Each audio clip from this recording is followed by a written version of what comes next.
reality recap. And hi, everyone. Yes, I know you have the reunion. Yes, we have 2 more episodes. And then we have the reunion of I look like a slut. I look like a mom. She was like, you the one that look like you got a high body count hair. I fell the fuck out, y'all. Candace, has Deborah reached out to you to apologize after the episode aired showing Chris did not flirt with her? She wouldn't dare. She would get eaten for breakfast. Oh boy. No, she's doubling down. Why would you go meet with Ray J without talking to Princess or letting her know why? Like, she's trying to justify that she told her after the fact and not supposed to make it. What do you think of your ex-husband Jim coming out and saying you did not try to stop him from suing Shannon and Tamara? That's a good question. Well, I mean, if his memory is a little foggy about what transpired back then, that's okay. However, he did admit that I had nothing to do with the...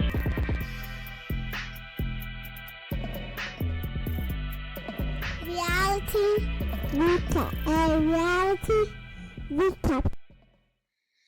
What's up, y'all? It's your girl V with Reality Recap here for another Tea Talk session.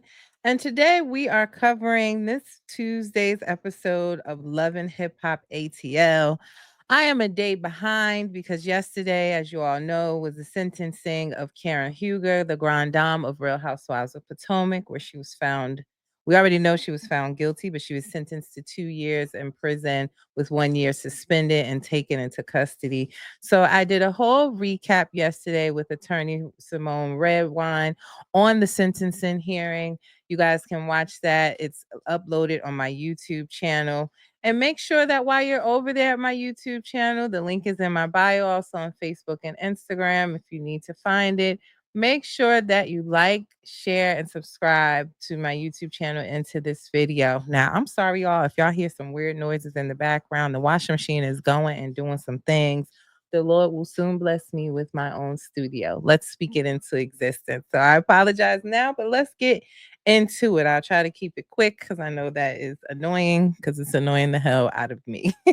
So we start off this episode, Erica Banks, she's going on tour. She's, auditioning dancers, and Jasmine is hanging out with Erica. We know that from past seasons, and Jasmine is Kirk's side baby mother, as well as Jessica White is now in the fold and giving Jasmine a chance and thinking that, she made a mistake and she shouldn't continue to be crucified for it. So they're all hanging out at Erica's auditions, and Jessica White invites them to her magazine cover release party, and everybody's going to be in attendance. So we'll get into that a little bit later.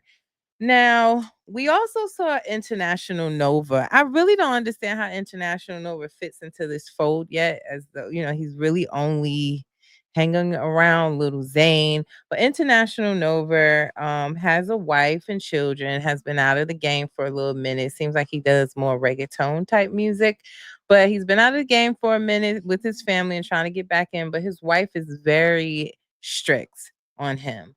As far as if he goes to the studio, she got to be able to go to the studio. If he want to do the studio, he can go downstairs in the basement and be in the studio there. No women in the studio. Like, she's all over him and trying to avoid the groupies. But it's also given maybe you don't trust him much. But I get it. That's how the game goes, the music game. These women in all professions and celebrity statuses, they're going to throw themselves at you. So it's really up to your husband to have that self-control, and that's where your trust should lie. But International Nova did a double date with Lil Zane and Ashley, and I'm trying to say, like, he's saying he's trying to gain some advice from him. And I'm saying, what advice are you going to get from Lil Zane? He ain't even in his house right now. He getting kicked out because he can't keep his hands and eyes to himself. So what are you looking to learn from him? No idea. But they go on a double date, and it's just terrible. Like, Ashley and Zane, they over on one side arguing, and International Nova and his wife, they over there looking like, what's going on? They telling all their business how he can't go to the studio and do basically nothing outside of the house without her. And I don't know if Ashley and Lil Zane thought they was whispering or not, but they were over there like, oh my God, they don't trust each other. What's going on with them? Like, you think it's bad over here, but look what's going on over there. And they just looking like, yo, dog, it's no glass or wall here, no pottery. We're just doing pottery here, so we can hear you. Hello. And that's when I guess it clicked with International Nova. Like, how he gonna judge my relationship and he ain't even in the house? Duh, Nova. So why did you go on a double date with them? That's the question that I had burning in my head watching this entire thing. So I don't know. But needless to say, that double date was a disaster. Definitely I said in my notes, worst double date ever, and Zayn can't whisper.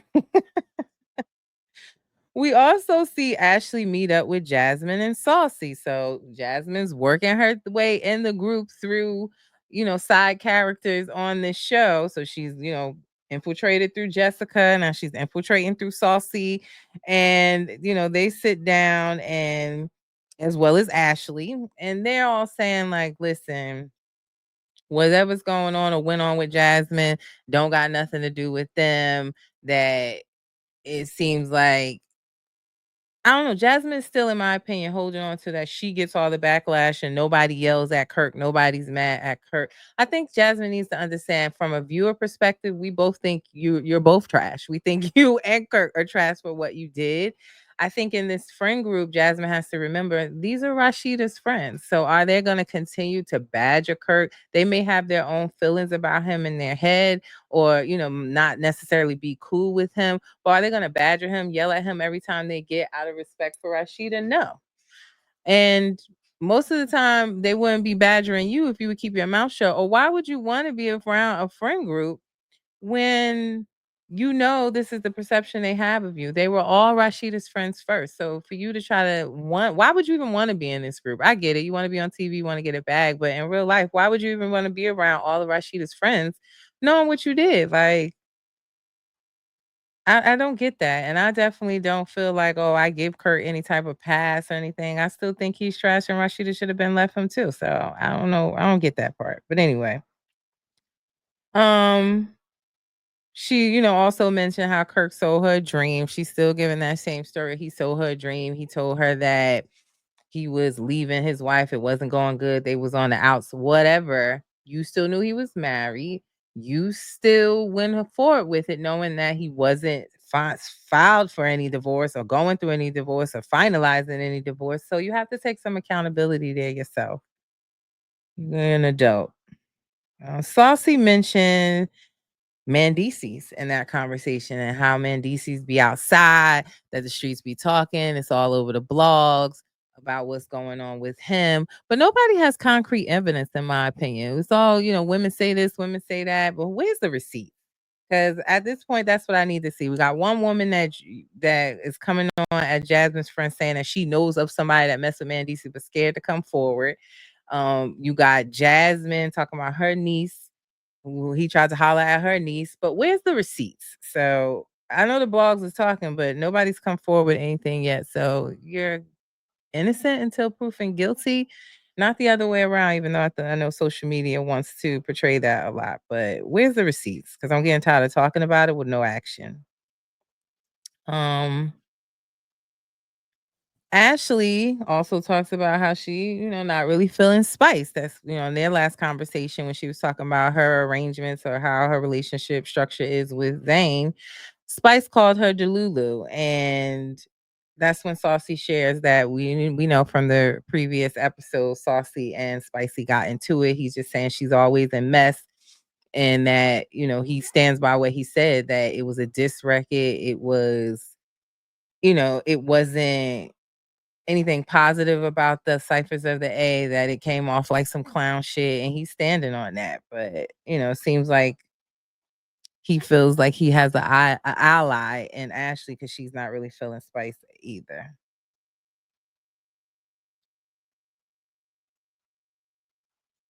Then we see Amy meet up with Carly.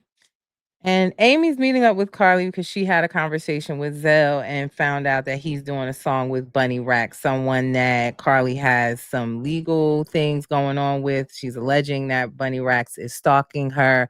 Bunny Racks is a former girlfriend, partner, hookup buddy with her now husband Tilo. And Amy, spills that tea and let Carly know that he's doing a song with her. And Carly's instantly upset because Carly said that, when we saw on Instagram where Zell got locked up from whatever happened in the club or whatever, that Carly saying she bailed him out. She said she slept in her car outside of the precinct, make sure he got out, and this is how he repays her. So I could see her point, and loyalty. Now you can't tell nobody who to be friends with, especially not grown friends. But I personally know I want friends that if I'm there for you like that. I'm down for you. Why would you go and seek out this person and do a song with her? It is given Zell just wants to be messy, just being honest. But she's upset about it and saying she's gonna have a conversation with Zell. Rennie had a sip and see, and her son is so beautiful. Congratulations again to Rennie. But she had a sip and see, and we find out through the sip and see that Ciara is mad over some comments that Rennie made on an interview or something like that, where she was asked who would she let babysit her child, and she mentioned some folks on the cast. And when it came to Ciara, she was saying Ciara got too much commotion. She probably the last one that I asked to babysit. And of course, Ciara is, me all the time. Me, I'm first. She was upset about that. And they really, in my opinion, need to have a conversation on it, which we will see happen in the upcoming episode. But then also, Rennie saying, okay, if I have a conversation with Ciara Spice, you need to have a conversation with Saucy. And of course, she shut that down. She ain't having no conversation. Y'all know how Spice do. She hold a grudge to the end of time. So she's not looking to have no conversation with Saucy, the person she calls the TikToker. She's not looking to have any conversation. We then see Carly meet up with Zell to discuss this whole song with Bunny Rags. And Zell in his denim, he come in there clowning, talking about some maybe, Carly going through some type of emotional, hormonal issue. Y'all know she going through IVF, he said, at the age of 55. He clowning her age, talking about something. Yeah, I don't know, the IVF and it's the hip bone connected to the knee bone or whatever. I said this man was so shady. I posted it for y'all to see. Y'all love the video and thought he's just so messy. Like Zell is someone that seems funny, got a lot of jokes, but not someone that I would take serious as a friend. I've never seen him, besides Malaysia, I really have never seen him be totally loyal to anyone. In his confessionals, he's always shady. So he's talking about Carly's age, talking about her man. We seen before he talked about Ciara's cooking when they were on the outs and how her cooking will give you high blood pressure. Like he never seemed fully loyal to anyone but himself. And like I said, I've never seen him talk bad about Malaysia from Basketball Wives, but that seems to be about it. But in that conversation, Carl, Zell is saying that Bunny Rax is his friend. He's known her for a long time. He's also saying, like, look, you can't tell me who to be friends with or do business with. He also spilled the tea that not only is he working on a song with her, but Spice is managing her. And he's like, oh, so you don't know all the tea. And he tells her that. So now she feels like she needs to have a conversation with Spice, but they're really still on the outs themselves and haven't figured out their friendship because, like I said, Spice holds a grudge till the end of time. But, Carly got upset in the conversation, telling him he needs to pick a side. Are you with me? Are you with the ops? And he's saying she can't tell him what to do. And he also talks about how Tilo is outside still, that he's, out here just like being a Kurt and a alleged man, DC's honey, that he's still sleeping with everybody. Now, Carly, in the sense, didn't, she did mention that Tilo is home every day or every night, she said, but I was thinking to myself, she don't think men cheat during the day. He may be home at night, but what he doing during the day, girl? But she said he home every night. And the impression that I got is that she's willing to look over whatever it is he's doing because she's happy. So she's joining the Lululand along with Rashida and possibly Yandy. And I told y'all it got to be something in the water down there in Atlanta that everybody goes down there and then they just become okay whatever their man is doing. I guess that's the norm in Atlanta, norm everywhere if you ask me. But I don't know. I got the impression that she's okay with and she's choosing to ignore whatever people saying or whatever he may be doing because she's happy in a relationship. She grown, and that's what she's she's saying that's what she gonna do. Then that's what she gonna do, child. So I don't know, but it was a hilarious conversation. Y'all got to check it out on my page. What else did we see in the episode? Okay, and then we get to the night of Jessica White's magazine cover party. You cannot tell me that was that Glamour magazine she said that was for? I don't really believe that. All the parties on Love and Hip Hop to me look staged. I don't believe that that was an actual Glamour magazine party. I really don't, but whatever. But it's the night of her magazine cover party, and Bambi's there looking great as usual. But Bambi's there and she shares some information with Ciara, and she's telling her that, yo, like on the trips or something that we didn't see when they went to London, that Bambi shares that when she talked to when she talked to Amy on the sprinter, that they both found out that they each had original songs to the ciphers of the egg beat, but that Spice kind of pushed both of them towards dissing each other. Like Bambi came in with the verse and she like, oh, well, I heard Amy verse and she dissing you, and the same vice versa with Amy. So there's some more there that needs to be discussed because the women are feeling like they were pent against each other to diss each other on the ciphers of the A, while Scrappy, Zane, um, Chaotic, they come in on the beat and just having a good time and rapping about whatever. They're not necessarily going towards each other. But I told you that was not a cohesive song. It didn't make sense. All of them being on there and it wasn't the same subject or, in the same, you know, cohesiveness. So I don't know, but there's some more conversation and digging to be had there because I hope somebody confronts Spice about that because I want to know more. Also at the party, Jessica's niece is there, the one that allegedly was hit on by Mendices. And I'm a little confused because in the other episode, Jessica made like this was true and concrete information, but yet she pulls her niece over to the side asking for all the details and saying, I need to understand what went on and I need, more details. So why would you bring that up, especially in front of Shakana in the last episode, if you're not really clear what happened? Her niece seems extra nervous and not really wanting to talk about it. So it seems like she put her niece on Front Street to make it a part of her storyline, but also don't know all of the details. And this is what I'm saying and why I get annoyed. We keep talking about Mendices doing that, but where's the receipts? You're not even really clear what happened between him and your own niece, yet you've already brought it up to the group and it's going to start circling around.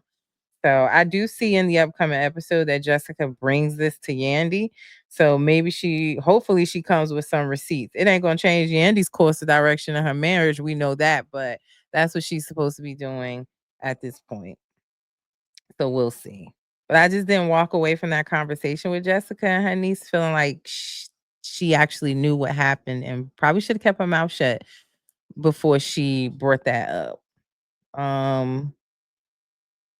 After having a conversation with her niece, Jessica brings her niece over along with Jasmine and to the ladies, and it's Bambi, it's Ciara, it's Spice. They're all sitting around, and Shakana, and Jessica introduces her niece and telling everybody to say hello.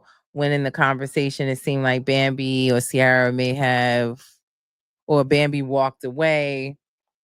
Spice is high on her face, not because of the niece, but because they don't really want to be associated with Jasmine or around Jasmine. And that's their prerogative.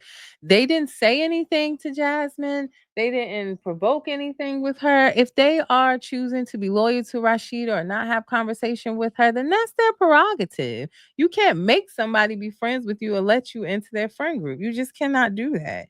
So that's what I'm saying. I don't know why Jasmine even wants to be around them. If you're gonna be in the group and hang around Rennie or Saucy or Jazz or Jessica, those that are accepting of you, cool, keep that over there. But if they don't want to be bothered, then don't sit at their table, make your own. I'm getting a little annoyed about her as well, but if you can't tell by my face, I'm a little annoyed there as well. Um, And they kind of asked Jessica, like, so are you friends with Jasmine now? Spice asking, like, I'm confused. Are you friends with her? And she's explaining to them that same things, that Jasmine made a mistake. She shouldn't be crucified forever. And telling them that they taking the man's side and they need to stop doing that. And Kendra's sitting there too, Jock's wife, she's sitting there too. And she's saying, we're not taking his side in it. Like, they are Rashida's friends. So why can't she understand that? But the conversation gets a bit out of hand, and Jess is yelling out that Spice and Chicano are ghetto bitches. She yells that out. They get upset. Bambi jumps in it because she's friends with Jessica. She jumps in it and she calls Chicano weird. Kind of felt like Jessica, Bambi could have stayed out of this. It really had nothing to do with her. But when she yells that out and calling Chicana weird, Chicana made, to me, a weird statement and telling Bambi, like, oh, you need to mind your business. This don't have nothing to do with you. You ain't even married to Scrap anymore and you don't make music. Was she saying that in the way of Bambi shouldn't be on the show because it's Love and Hip Hop? Because if that's the case, what is Shakana doing here?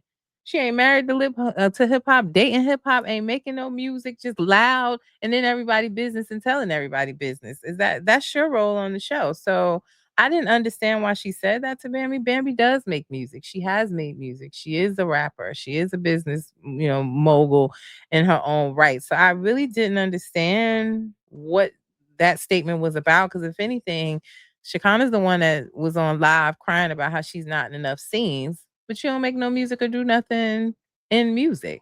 So that to me made absolutely no sense. I have no idea why she said that. But Spice is in the corner. She starts taking her shoes off. She's trying to fight at a Glamour magazine party, like embarrassing herself. She's yelling and, needs to be carried out.